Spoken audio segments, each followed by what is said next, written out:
जन्मत मरत दुसह दुख होला बंदे मन माया संजोग। अरे तो मन को मारना क्या मुश्किल है, जोग रमाना सूझेगा। कबीर वाणी। मन को मारना क्या मुश्किल है, जोग रमाना सूझेगा। मन का रूप ऐसा गोला जस बिस्तुइया का अंडा। मेरा जन्मसिद्ध अधिकार है, पत्तू खलीफा की जन्मभूमि है यह। एकदम काले, एकदम दुबले पतले और वो कुली का काम करते थे। पारसनाथ जी बहुत बुद्धिमान और वैसा कलाकार बनारस में उतना पहुंचा हुआ कलाकार कोई नहीं। पिताजी की हमारी कदकाठी उन्हीं की थी, दादा की समकक्ष। और ये थोड़ा जो है बिरहा के क्षेत्र में थोड़ा स्टिक रहते थे। अरे खलीफा प्रणाम, खलीफा पा लगी खलीफा, जयराम खलीफा। तो पत्तू खलीफा ऐसे आम का पेड़ देखे बगीचा, बोले मेरे गमछा बिछाओ, गमछा बिछा के बैठ गए। दादा हमारे पढ़े लिखे नहीं थे, वो अंगूठा लगाते थे, अपना नाम भी लिखना नहीं जानते थे।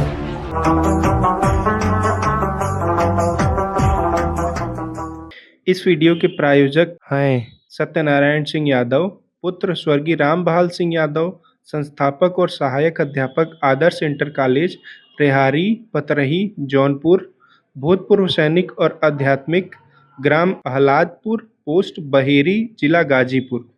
बनारस के बिरहा में बिरहा के आदि कवि बिहारी के बाद उनके शिष्य पत्तू का स्थान अनुपमेय है।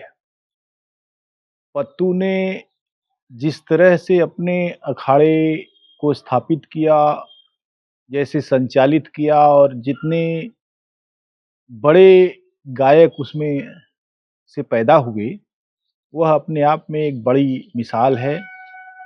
उसमें एक से एक धुरंधर गायक और कवि पैदा हुए। पत्तू का जब हम नाम लेते हैं, पत्तू किसको कहते हैं? एक शब्द है पत्ता, एक शब्द है पत। पत माने गिरना। पत्ता पेड़ से टूटकर जमीन पर गिरता है, इसलिए वह पत्ता कहा जाता है। जो इसका एक अर्थ है उतरना भी। बहुत सारे ऐसे शब्द हैं, जैसे दक्षिण भारत में पटनम, उत्तर भारत में पटना। ये सारे ऐसे शब्द हैं जहाँ पानी के जहाज रुकते थे और वहाँ से माल उतरता था, इसलिए उन जगहों का नाम पटनम या पटना हुआ। पट्टू भी बहुत सारे लोगों का नाम है और पत्तू भी, यानी उतरना, जीवन में उतरना। पत्तू का नाम अगर हम देखें, उसकी व्यंजना की तरफ जाएं, तो पत्तन, पत्तू का मतलब उतरना होता है, यानी जिंदगी में उतरना होता है। अगर हम नामार्थ पर न भी जाएं, तो भी गुरु पत्तू ने जिस तरीके से बनारस की जिंदगी में उतरकर अपने बिरहों की रचना की और उसको गाया, अपने शिष्यों को सिखाया, वह बेशक उनके नाम को चरितार्थ करता है। और उनका अखाड़ा इसीलिए धीरे धीरे एक अलग ही ढर्रे पर चला। आज माना जाता है कि वह श्रृंगार और प्रांजलता का वह सबसे बड़ा अखाड़ा है। कई ऐसी बातों को शुरू करने का श्रेय भी बाद में उस अखाड़े को गया, जिससे बिरहा आज तक जहां बना हुआ है या जिस रूप में चल रहा है, उसमें पत्तू अखाड़े का एक योगदान दिखाई पड़ता है। पत्तू का जन्म तत्कालीन बनारस, अब चंदौली के ग्राम नकटी रघुनाथपुर में हुआ था और जन्म का वर्ष तकरीबन 1888 के आसपास मालूम पड़ता है, क्योंकि जब पत्तू का देहांत हुआ उस समय वे लगभग 81 वर्ष के थे। 69 में उनका निधन हुआ। तो इस हिसाब से ऐसा लगता है कि 1888 के आसपास वे पैदा हुए थे। पत्तू खलीफा के 2 लड़के थे, 3 लड़के थे। एक राम सुंदर सबसे बड़े थे। पिताजी हमारे राम सकल बीच के थे। उनके छोटे भाई राम सुभग थे, जिनकी हत्या हो गई, जिनका मर्डर हुआ।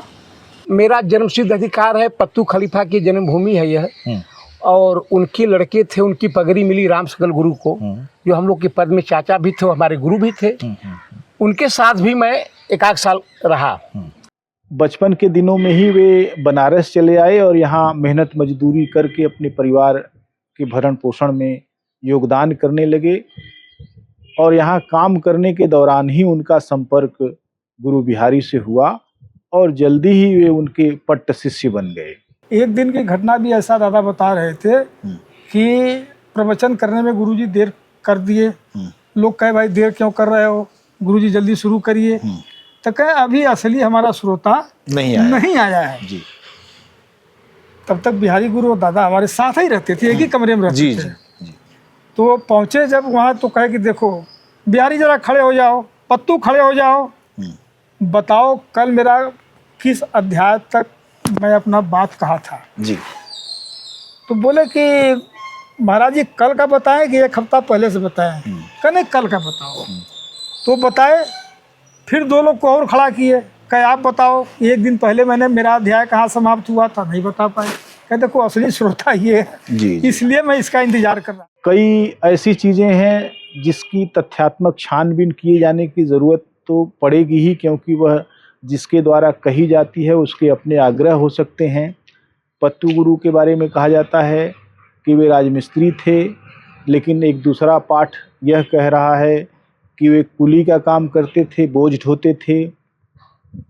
लेकिन उनके पौत्र कवि विष्णु यादव कहते हैं कि वे आलोक प्रेस में काम करते थे। आलोक प्रेस में भी जाहिर सी बात है काम करते होंगे तो मोटा छोटा काम ही करते होंगे, लेकिन कविता किसी की बपौती नहीं है। कविता तो उसी के पास आएगी जो कविता करना जानता है।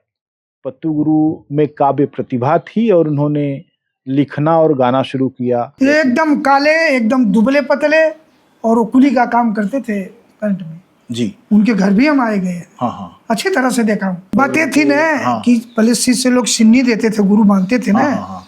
तो साल में 2 सिन्नी 4 शिष्य तैयार हो जाते थे। हाँ। तो इसीलिए उनको बुलाया जाता था। हाँ। तो कम से कम 15 दिन यहाँ रहते थे। हम उनके पैर को दबाते रहे सर, हाँ।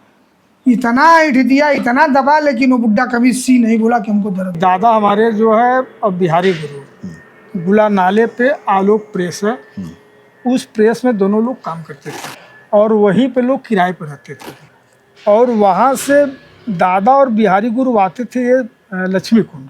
लक्ष्मी कुंड में गोपाल जी गिरी महाराज थे, वो शाम को प्रवचन वगैरह करते थे। और वो प्रवचन जो होता था दोनों लोग आते थे प्रतिदिन, काम से जब खाली होते थे आते सुनते थे। जिस समय पत्तू ने अपना अखाड़ा शुरू किया उस समय उनके अखाड़े में सिर गोवर्धनपुर के गोगा ऐसे गायक थे जिनके बारे में कहा जाता था कि वे जहां गाते थे वहां से 2 किलोमीटर की रेंज में उनकी आवाज साफ साफ सुनाई पड़ती थी और उनकी आवाज सुनकर ही सुनने वाले लोग वहां जुट आते थे। गोगा खलीफा के बाद और तमाम सारे लोग धीरे धीरे जुड़ते गए। पत्तू का अखाड़ा गायकों से भर गया, अनेक कवि उसमें आए। खास तौर से जिन लोगों का नामोल्लेख किया जा सकता है उसमें बनारस के कद्दावर गायक पारसनाथ यादव एक महान गायक थे जो पत्तू के अखाड़े से संबंध रखते थे और पारस शायरी के बड़े गायक थे। जब तक शायरी का बोलबाला था तब तक पारस को कोई छू भी नहीं सकता था, लेकिन जैसे जैसे गायकी में कांड और आलखंड और दूसरी तमाम सारी प्रविधियां आईं और दूसरी तरफ तर्कवादिता आई तो पारस धीरे धीरे धूमिल पड़ने लगे। पारसनाथ जी बहुत बुद्धिमान जी। और वैसा कलाकार बनारस में उतना पहुंचा हुआ कलाकार कोई नहीं हुआ पारस भैया जैसा। बाहरी कलाकार चैलेंज मारते थे जी। तो एकमात्र पारस भैया स्वीकार करते थे उस चैलेंज को। दूसरे अखाड़ों के साथ पत्तू अखाड़े की यह विशेषता थी कि पत्तू अखाड़े के पास शायरी थी। पत्तू तमाम सारे लोगों के गानों को पलटते थे। वे बरजस्ता के भी बड़े कलाकार थे। बरजस्ता के उनके अनेक किस्से दिल मोहम्मद के साथ छींटाकसी के रूप में सुनाई पड़ते हैं। और इसके अलावा जब बिरहा दंगल हुआ करते थे तो रात के किसी समय में उनके द्वारा गाए गए बरजस्ता से श्रोताओं की तालियां बज उठती थी और दंगल उनके नाम हो जाता था। कि राम सेवक सिंह से यहाँ बिरहा था, चंदौली कोट है जी। ठाकुर राजपूत लोगों की बस्ती है, तो उनको बुलाए थे और इनको बुलाए थे, पत्तू खलीफा उसमें गा रहे थे। तो पत्तू खलीफा रात भर गाए उनसे, तो भोर हुआ तो बोला अब सुमेर तुम गाओ इससे। तो वो गा रहे थे, तो एक गाना उन्हीं का पत्तू खलीफा का लिखा होता, उसकी टेरी थी कि अरे मोर भोला चलना गोकुल की नगरिया, डगरिया डमरू डम डम डम कहना, ये टेरी थी। तो यही गाना छोड़ा था, उसमें टेरियों का गाना था, उसमें धुन नहीं होती थी, टेरी गाना था। तो बताते लोग, मैं वहाँ था नहीं, बताते थे हमारे पिताजी। तो वो राम सेवक सिंह चौकी पर से उतर कर पेशाब करने चले गए, तो सुमेर वो जो थे तुरंत बरजस्ता बनाए और कहेंगे अरे गवैया भागे जैसे बनवा कलो मरिया, डगरिया डमरू डम डम डम कहना। उनके अखाड़े में बंगाल टाइगर कहे जाने वाले रामवध यादव जैसे बड़े और महान गायक थे। उसके साथ साथ सुखनंदन सिंह जैसे बड़े कवि, जिनके लिखे तमाम सारे बिरहे गाकर बुल्लू ने उनको अमर बना दिया। बुल्लू के अलावा शिवमूरत यादव, श्यामदेव प्रजापति, राम नारायण और ऐसे अनेक कलाकार हुए जिन्होंने समय समय पर पत्तू अखाड़े की पगड़ी को बहुत ऊंचा किया।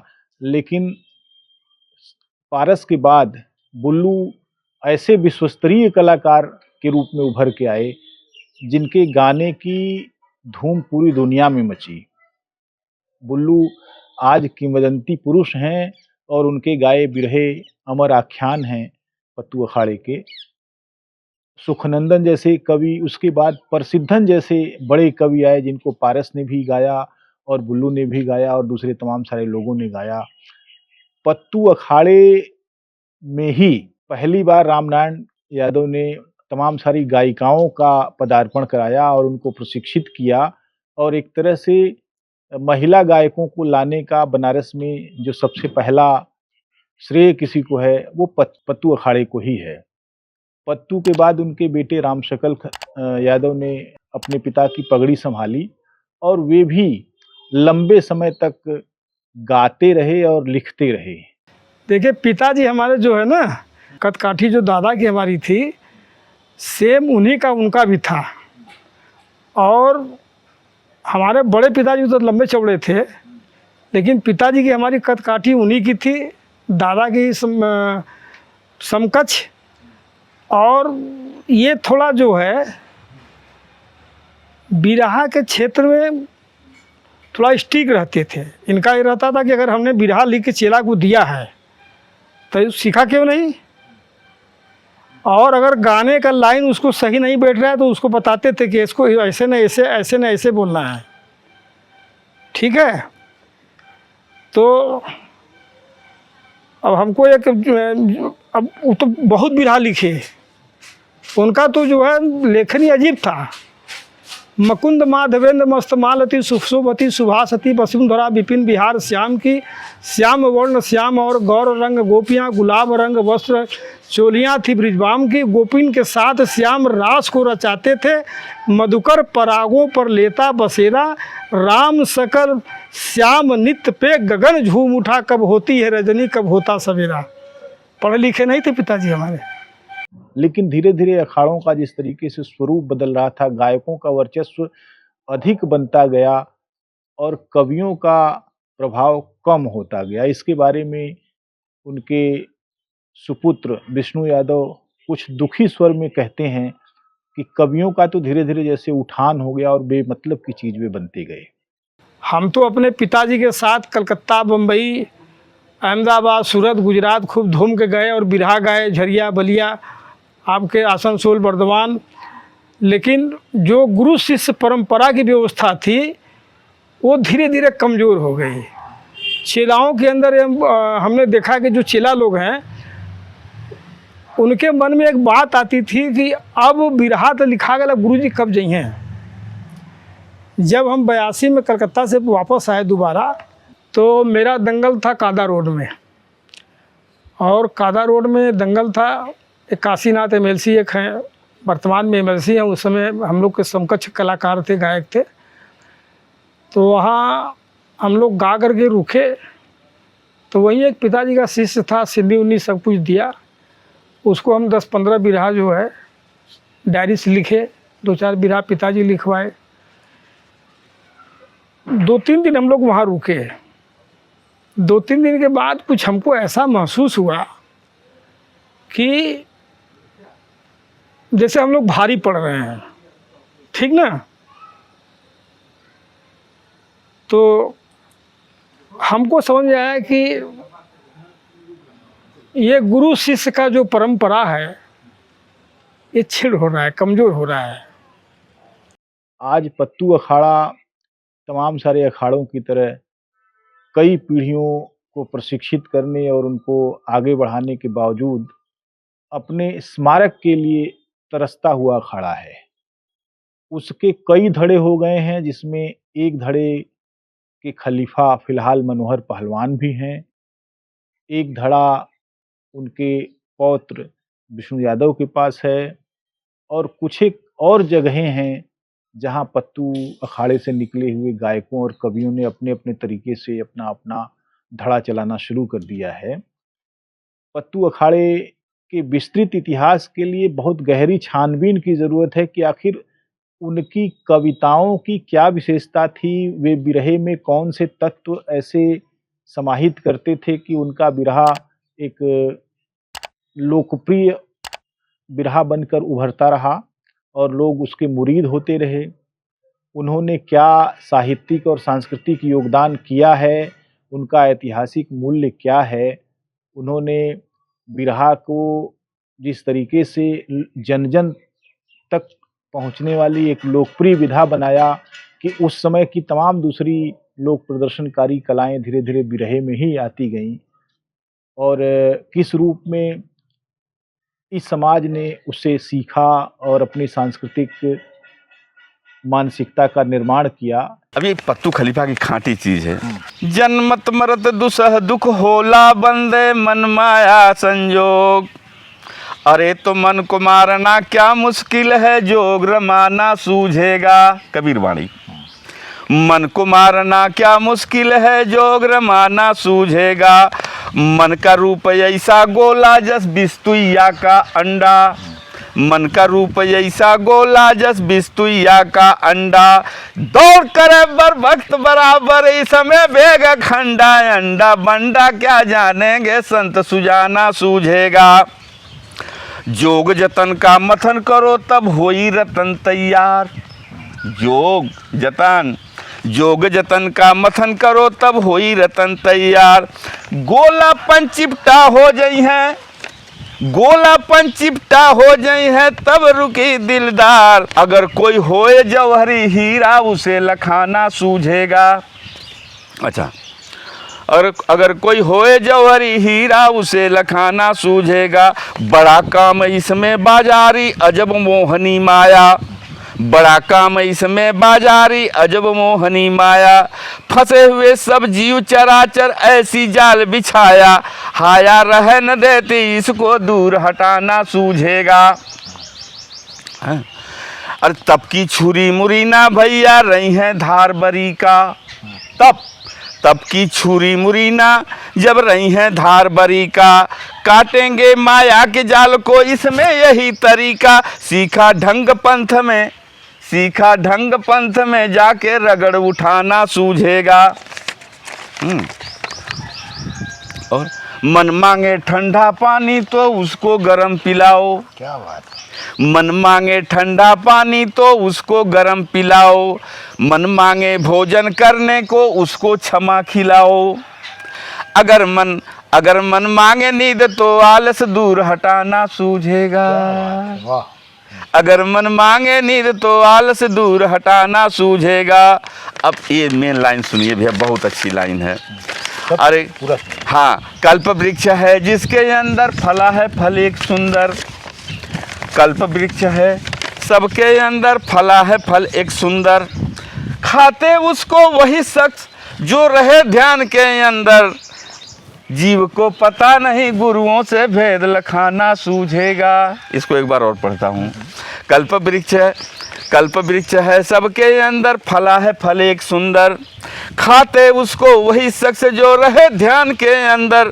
जीव को पता नहीं गुरुओं से भेद लखाना सूझेगा। मेरुदंड जिसको कहते हैं उस पर नागिन बैठी, मेरुदंड जिसको कहते हैं उस पर नागिन बैठी। छिन छन कहे अमृत को पीऊ डसने वाली बैठी। जिनको ना है आत्म ज्ञान गौर से गाना सूझेगा। तो जिनको ना है आत्म ज्ञान गौर से गाना सूझेगा। चंद्र बिंदु आकार के ऊपर अव्वल वहीं ठिकाना, चंद्र बिंदु आकार के ऊपर अव्वल वहीं ठिकाना। सबको तज कर काम को बस कर पक्की लगन लगाना। जाना जन्म मरण छुट जाई गमन नसाना सूझेगा। बारे अनपढ़ कवि पत्तू खलीफा। टूटे फूटे मन मंदिर में, टूटे फूटे मंदिर में एक मन मंदिर है आला। सवा हाथ की हड्डी जिसके अंदर मूल दिखाला, सवा हाथ की हड्डी जिसके अंदर मूल दिखाला। इंगला पिंगला असुर कमाना फिर फरमाना सूझेगा। अच्छा, कबीर दास यो किना राम रख लें संतन के सीरी, कबीर दास और किना राम रख लें संतन के सीरी। इनके कुछ हैं कमाल जो कि करते ठीक फकीरी। जो कोई करे ऐसे ही, जो कोई करे ऐसे ही मन ममता को जलाना सूझेगा। अच्छा, अब आखिरी में क्या कह रहे हैं? कभी कभी तो सभी बने हैं कविता ही ना ठट्टा, ये व्यंग है। कभी कभी तो सभी बने हैं कविता ही ना ठट्टा। बेसदगुरु के पता चली ना जिन्हें ज्ञान का घट्टा। पत्था पत्तू की तहरीर शायरी बाना सूझेगा। पत्तू खलीफा के जीवन के बारे में, उनकी जीवन की तमाम सारी घटनाओं के बारे में जानने की ज़रूरत है। दुर्भाग्य यह है कि किसी के भी घर हम जाते हैं जिनके घर 3 पीढ़ी पहले कोई गायक हुआ करता था, उसके बारे में घर वाले कोई सूचना देने में सक्षम नहीं है, उनकी कोई तस्वीर कहीं नहीं है। और ये तो उन घरों की बात है जहाँ अकेले किसी ने 2-3 पीढ़ी पहले बिरहा गाया है और बहुत अच्छा गाने के बावजूद वह जो है धूल में मिल गया, उसके बारे में कोई पहचान नहीं मिलती। लेकिन पत्तू खलीफा के बारे में भी यह कहा जा सकता है कि उनकी भी तस्वीर नहीं है, लेकिन उनकी आकृति के आधार पर एक मूर्ति स्थापित की गई है। नंगे बदन दिखते हैं पत्तू गुरु, हड़ीले और मजबूत सांवले रंग के, लेकिन उनकी तस्वीर वास्तव में नहीं है। पत्तू गुरु के बारे में कहा जाता है कि वे खाने पीने पहनने के बड़े शौकीन व्यक्ति थे। उनका स्वभाव दबंग था और वे महफिलबाज किस्म के आदमी थे। जब वे कहीं बैठते थे तो उनको सुनने के लिए अनेक लोग आते थे और यह महफिल रात रात भर चलती रहती थी। जब बिरहा होता था तब तो उनका जलवा होता ही था, लेकिन जब वे किसी रिश्तेदारी या अपने शिष्यों के घर जाते थे तब भी उनके जलवे का कोई अंत नहीं होता था। हमारे गांव में एक थे, यानी जब पत्तू खलीफा आते थे तो उसमें एक हमारे पिताजी के बहुत अच्छे दोस्त हमारे गांव के सुमेर यादव थे। अच्छा। सुमेर यादव, उनको खलीफा लोग भी कहते थे। एक बार जो है ये लोग जा रहे थे, मुस्कापुर ही पड़ता है, तो उसमें सिरनी उनी बांधी जाती थी, तो लोग पत्तू खलीफा को बुलाए थे। तो हमारे पिताजी, हमारे काका, ये लोग लाठी लेकर, पैदल चलते से ज़माना था, जा रहे थे। रास्ते में जो है जब ये सुमेर खलीफा भी साथ जा रहे थे तो जितने लोग मिलते थे पत्तू खलीफा को जानते नहीं थे या कुछ समझते नहीं थे, तो इनको कहते थे, अरे खलीफा प्रणाम, खलीफा पा लगी खलीफा, जयराम खलीफा। तो पत्तू खलीफा ऐसे आम का पेड़ देखे बगीचा, बोले सुमेर गमछा बिछाओ, गमछा बिछा के बैठ गए। बोले कि ऐसा है, अब अपने तो रिश्तेदार थे, तो ऐसा है साले कि तुम जाओ। अच्छा। सुमेर खलीफा को, सब तुम ही को खलीफा खलीफा कर रहे, तो मेरी वहाँ क्या जरूरत है। पत्तू खलीफा बहुत ज़्यादा ऊंचे नहीं थे, बहुत ज़्यादा नाटे भी नहीं थे। अच्छा। और एकदम काले थे। अच्छा। अब दुबले पतले। तो बचपन छोटे बुढ़ौती में मैं देखा था, बचपन में एकदम उनका एकदम गाल धंसा हुआ था। अच्छा। ऐसे गाल अंदर को था और वो शौकीन थे। तो जब पिताजी के साथ पी लेते तो एक से एक स्वर लहरियाँ शुरू होती थी, चलती थी। एक बार जो है हम लोगों की आजी लगती थी, तो अब रिश्ता था, तो आज ही लगती थी। तो हमारे काका जो है कहे कि आज हम हमारे घर जो है भोजन, सब लोग अपने घर शौक से ले जाते थे, शौक से भोजन कराते थे, आज हमारे घर चलना है आपको। कहें चलो, तो थोड़ा मिजाज में हो गए थे।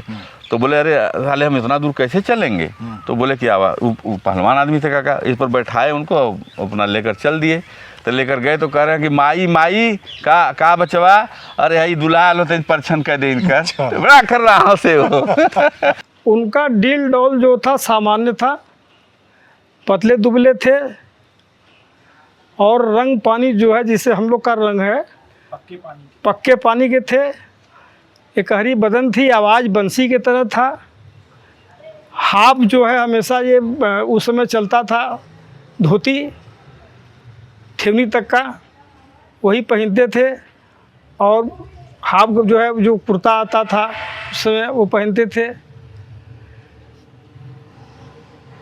जो उनका काम था, जैसे पशुपालन हम लोग का जो मूल व्यवसाय है, तो पशुपालन उस समय हमारे पास बहुत था।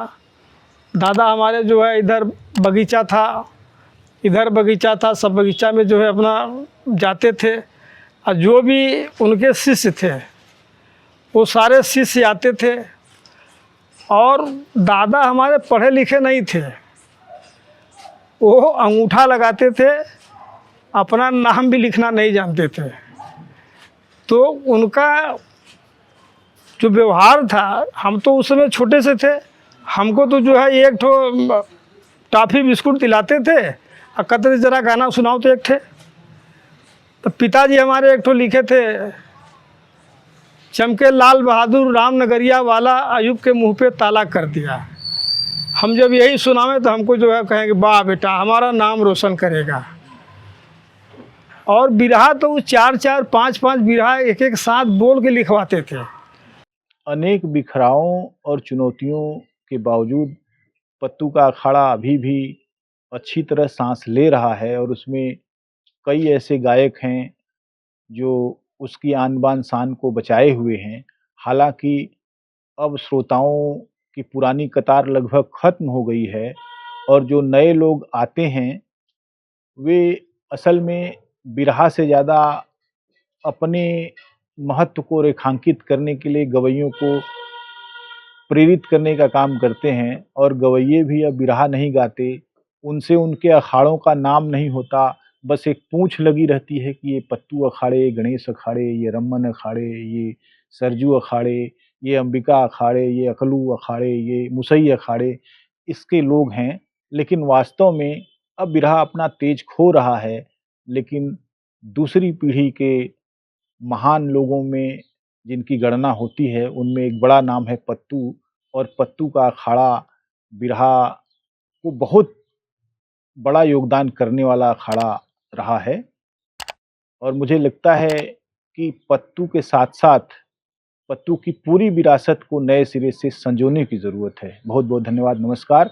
यदि आपने इस चैनल को सब्सक्राइब नहीं किया है तो कृपया इसे सब्सक्राइब करें, और अपने मित्रों को भी कहें कि इसे सब्सक्राइब करें। साथ-साथ आप इसको ज्वाइन करें और इसको आर्थिक सहयोग भी करें, ताकि हम यह काम अच्छी तरह करें। नमस्कार। इस वीडियो के प्रायोजक थे सत्यनारायण सिंह यादव, पुत्र स्वर्गीय रामबहाल सिंह यादव, संस्थापक और सहायक अध्यापक आदर्श इंटर कॉलेज, रेहारी, पतरही, जौनपुर, भूतपूर्व सैनिक और आध्यात्मिक, ग्राम पोस्ट बहेरी, जिला गाजीपुर।